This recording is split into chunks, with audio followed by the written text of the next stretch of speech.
Alrighty, so in a minute here, we are going to go test out some new changes to the global camera shakes when you're flying in your ship. Because a couple months ago they changed it and it was really, really bad and I did not like it at all. I just mostly turned it off. But apparently in the most recent PTU patch there have been some retuning. Done for that. So we're going to go take a look and see what differences there are. Okay, so here we are first in the current live build of 4.0.1. I had all of the G-force induced head movement turned off. It's down here in just the regular game settings near the bottom. We go down here, these three sliders. I had it just turned to 0.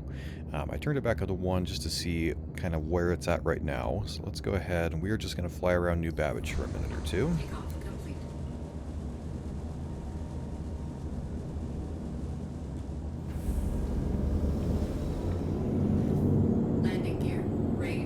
Just fly over to the commons and then come on back. We're going to do this all in my F7A. Keep that consistent across this. Let's try boosting a little bit. Ugh, I just don't like it. It shakes so much. It's too much for my taste. What about we go to nav mode?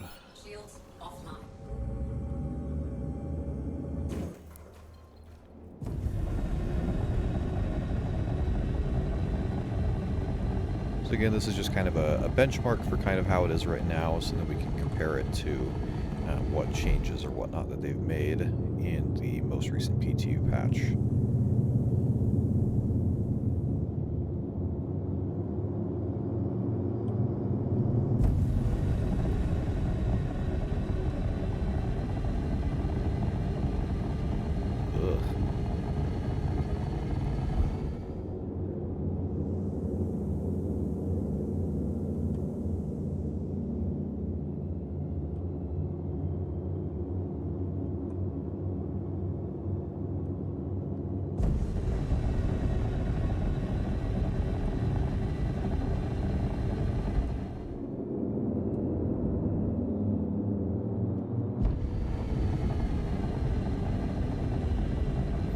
Definitely is a lot more present there when you're using your boost, but it's still like, I'm not using boost right now and it's just shaking all over the place.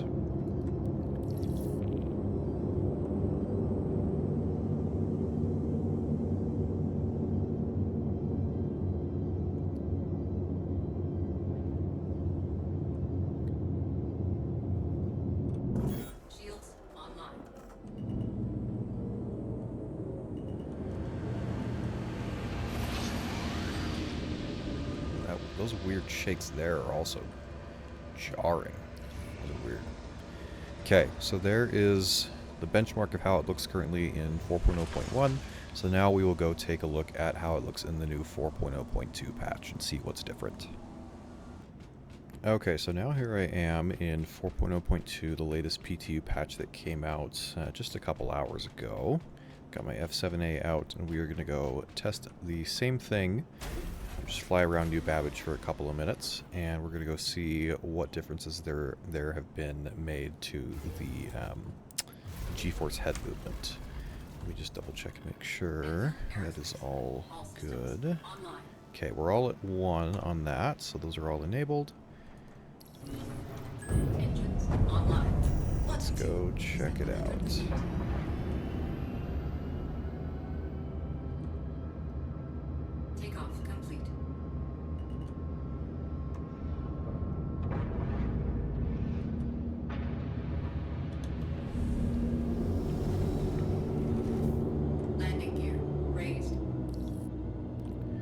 Tell you, it definitely feels, even with it being on 1, it's way smoother. I'm still seeing, okay, there's a little bit, like, you may be able to notice a little bit of camera shake still. If you look at kind of the MFDs, it's shaking a little bit, but it is definitely a lot less than it is in the live build.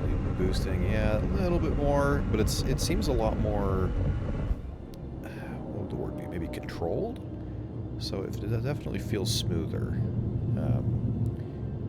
Yeah, there's a couple updated HUD elements as well. The compass is a little bit more defined. Looks like they changed the little speed bar and boost bar a little bit. Made that a little bit more visible. That's cool. Let's try flying in nav mode a little bit.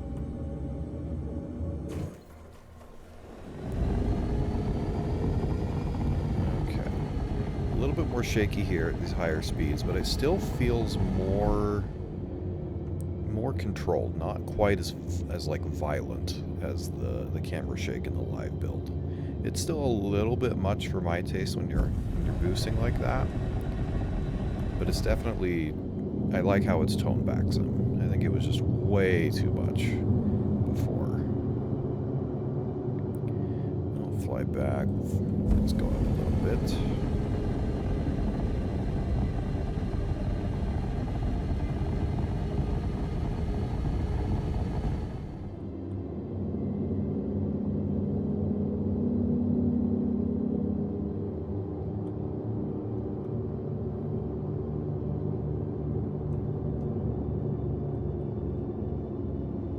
Yeah, well, I will say that it definitely feels better, and I feel like having it like this makes it so you could play with that slider a little bit more, maybe lower it down to maybe 0.5 or 0.25, and so it gives you a little bit of the cinematic head movement of, you know, when you punch your afterburner or whatever, it jars you back a little bit, but it's not nearly as jarring as the current feel of it in the live patch.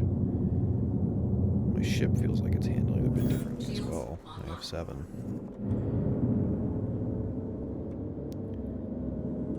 Yeah, so there's a look at the updated G-force head movement for the new PTU patch for 4.0.2. And now we will take a quick look at any other changes there was in this patch.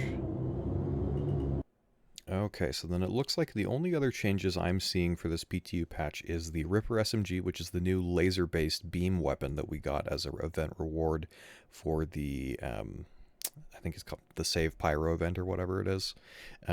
Looks like the only change for that was that its full damage range, so like whenever there's damage fall off that starts to happen, was lowered from 45 meters to 20 meters, so that's a 56% reduction in its full damage range. So quite a big nerf to the weapon, but they probably needed to change that for balancing reasons because it's an SMG. It's not meant to have a super long range.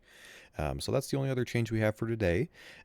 If you're looking forward to seeing more PTU updates and things like that, make sure to like and subscribe to the video and ring the notification bell to be notified when there's new videos coming out, as I am planning on covering the upcoming PTU patches as well, looking over any changes or bug fixes, things like that we're able to see as the game improves and as we keep moving forward.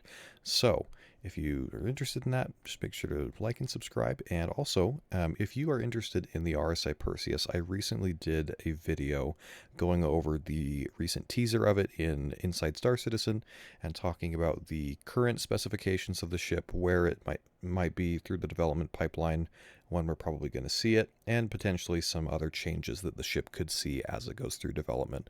So if you're interested in watching that video, make sure to click this little card in the top right corner, and until then, I'll catch you in the verse.